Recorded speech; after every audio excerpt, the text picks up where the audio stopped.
I don't know what it is about working in salons, but there's always drama, like hair salons, right? I've worked in one, technically three, off the same chain. I'll get into that later. There's always someone, an owner, a higher up who is just vile. And you're like, how are you functioning as a human? You know that person when you go to work, you're like, oh, fuck, they're here today, great. As I said, I have my own horror story about working in salons, but we'll get to that. We'll do that at the end. But let me talk about this thing I came across online. This salon owner really put her foot in it, her own foot in it. Right, let me introduce you to Charlene Lee on TikTok. She is the owner of Circle Hair Salon, which I think is a really shit name for a hair salon.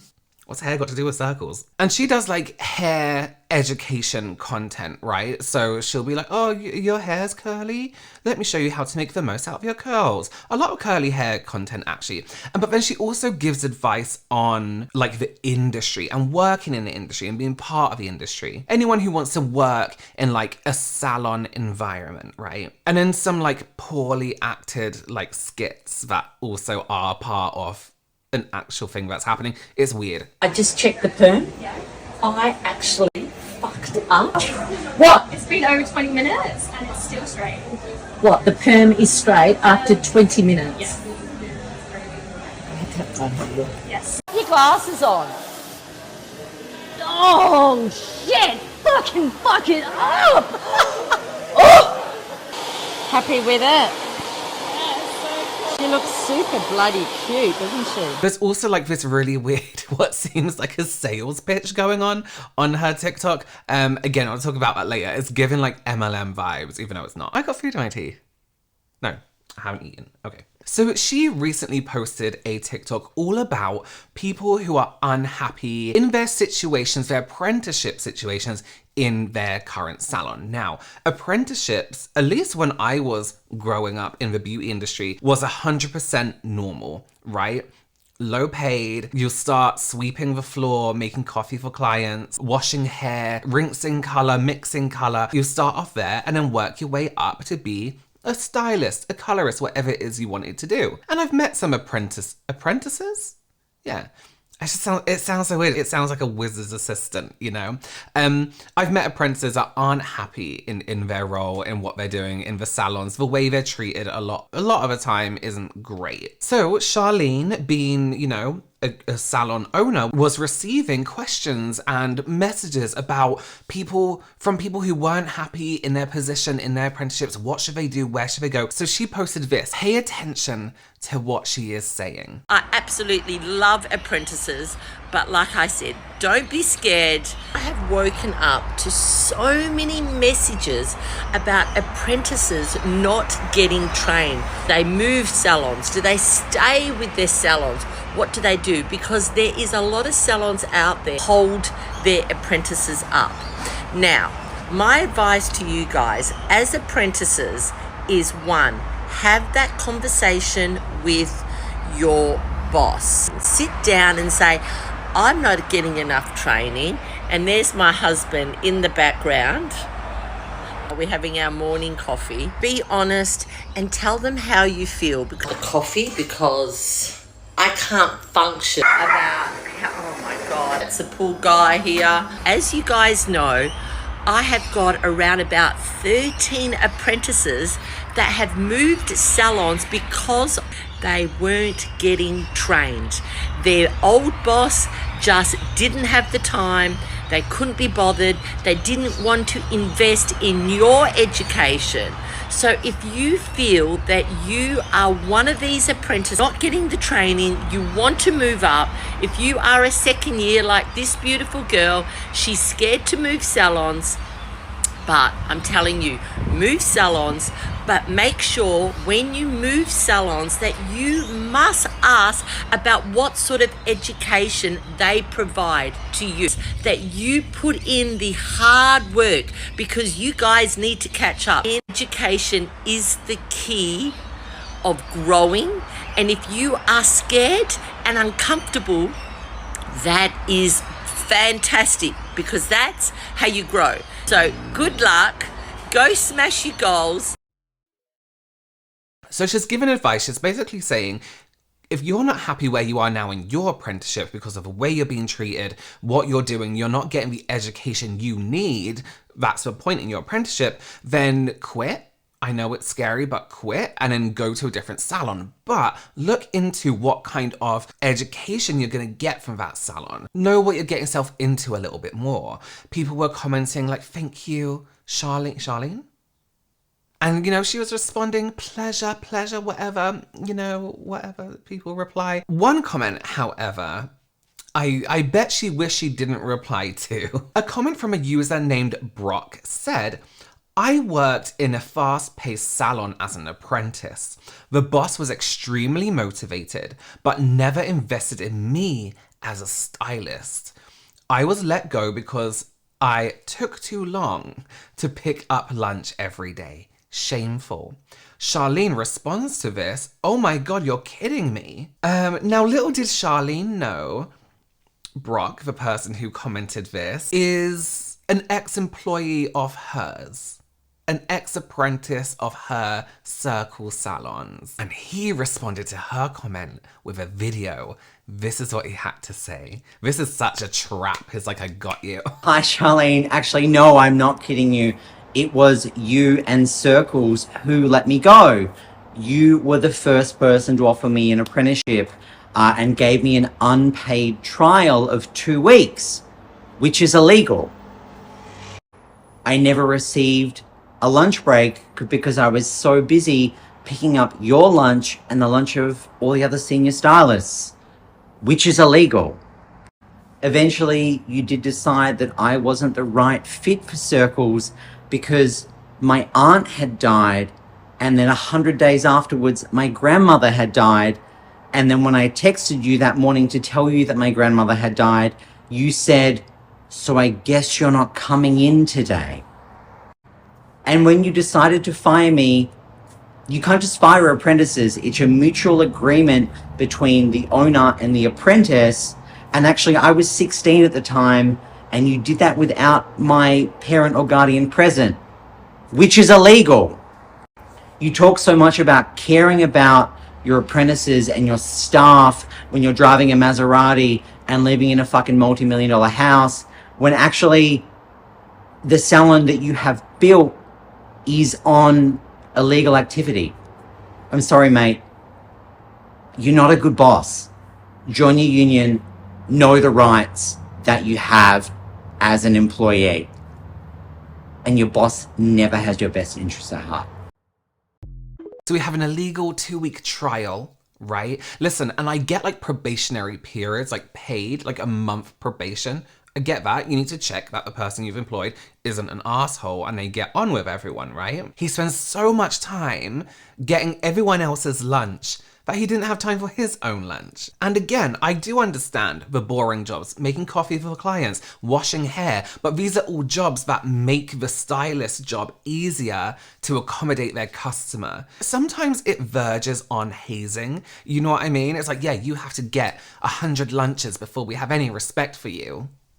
But like, make the most out of your apprentice's time, you know what I mean? Give them some education, have them watch someone do something in their downtime. But I guess you're not coming in today when that person's relative is dead? Charlene, are you fucking stupid, Charlene? What an insensitive asshole. The actual asshole. That's Charlene. Were you worried that because his grandmother had died, you were going to have to pick up your own lunch that day? So she has broken the law a few times in this situation. It gives a very clear impression of who she is as a salon owner, right? At the forefront of things in the TikTok situation, social media, she's like, I own a salon, I'm so happy, everyone's great, everything's great, we're education, we're doing everything right. Pretending to be this like iconic salon owner, but as Brock says, is a terrible boss. And I believe it. I'm inclined to believe it. You go to Charlene's content now, all the comments are things like, when are you going to dress Brock? And literally people just saying, Brock. Her comments are full of people urging her to address this situation. As I said, I've been around salons. I have been around them a lot and worked in one. Well, three chains of the same one. And let me tell you, it is all very similar. The same kind of people, the same kind of person, the same kind of boss. It's all the fucking same. This is like a weird thing in her whole post. I don't know what Charlene is trying to sell us. It's a weird flex that she boasts, and you'll see, about making money while doing absolutely nothing while she's on holiday. Do you want to know how you can leave your salon for 6 to 8 weeks and take the same revenue? Just imagine leaving the salon for 2 months, taking the same revenue. Your salon runs exactly the same if you're there or not. Every year I go on holidays and I go to Europe for 6 to 8 weeks. So I am going to show you how you can do this. So you guys know that our shadowing program has gone absolutely ballistic. We really cannot fit any more salons in, but we have such amazing news. Now, would you like to be able to go away like Charlene does, overseas, gallivanting, doing whatever she does? I'm sure we all see it on her TikTok. But what have we got to offer to these guys, Fallon, while I'm away? So, while the big star of the show is away, would anyone like to come and join myself, Ben and Declan, and see how we run our boss's multi-million-dollar business while she is on holiday doing nothing? Do you have a coordinator, a manager, your senior stylist, your educator of your salon? Would you like to send them to come and work with us for a day, a few days, see what we do so they can run your business while you go on holiday? But here's the deal, Charlene. Somebody has to do the work while you're away. So as great as that is, that you can be away all that time, good for you, who is looking after your salons? Literally the person right behind you. It gives pyramid scheme vibes. It gives like the make a passive income, even though it's not a pyramid scheme, it's an actual business. It's like, you know, make a passive income. I'm gonna teach you how to do something. It's like, what the fuck is going on? As I mentioned, the salons that I worked in is a very similar experience to this going away for half a year, this whole situation. So I worked in a salon once. I had just come back from living in Florida, right? And I was like, okay, I want to go back into makeup. I don't want to do freelance. I just want a job I can go to, come home, related to makeup. I can just get up, go to work and come home. That's it. I was like content with the fact that I could do a makeup related 9 to 5 that wasn't retail, because I was over retail. So I found what looked like this amazing opportunity, right? The job role was, you were a makeup artist in a salon. You weren't hiring the chair. So a lot of people hire the chair and pay the salon money, right? I was getting a monthly wage, like a normal wage. I would be a makeup artist in the salon and that was it. And do clients. And they would get the clients. And then I met with the owner of the salons, the person whose name was actually on the salons. And she was like, yeah, it's great. We'll get you the clients. And then I want you to build a team of makeup artists. And I was like, great, I can do that. I have the education. I have the education in educating. I can do that. Let's go. Let's do this. Let's make this a whole thing. However, the average work day turned into me as just a makeup artist. I wasn't even like big on social media yet, having to do things that I had no idea what I was doing. That was basically like graphic design, social media for the company, you know? And if someone gave me a company's social media and asked me to like grow it, I wouldn't know what to do. I wouldn't know what to do, even though it's my job. The only thing I know how to do is get people interested in what I'm doing myself. So it was all this other stuff that I don't think the salon owner realized that she should probably be hiring professionals to do. But leaving it to your whole team was a little bit stupid. She didn't really move on with the times in terms of the salon and how things work nowadays. So the owner of the salon was really nice when I first met her, really, really great. And then it got to this point where I realized, you know what? She's in Spain half the time. And then she comes back and is like, why is nothing done? It's like, who have you paid to get things done? Because I'm not an advertiser. I don't know how to advertise professionally. I'm not standing in the street handing out leaflets. Are you kidding me? Why are there no clients? What are you doing, salon owner? You want hairstylists and makeup artists to also be advertisers for you? No. Hire someone. Pay them adequately to do that. And there was also someone else, a manager in another salon, who was just the biggest arsehole. The way she treated her staff was insane.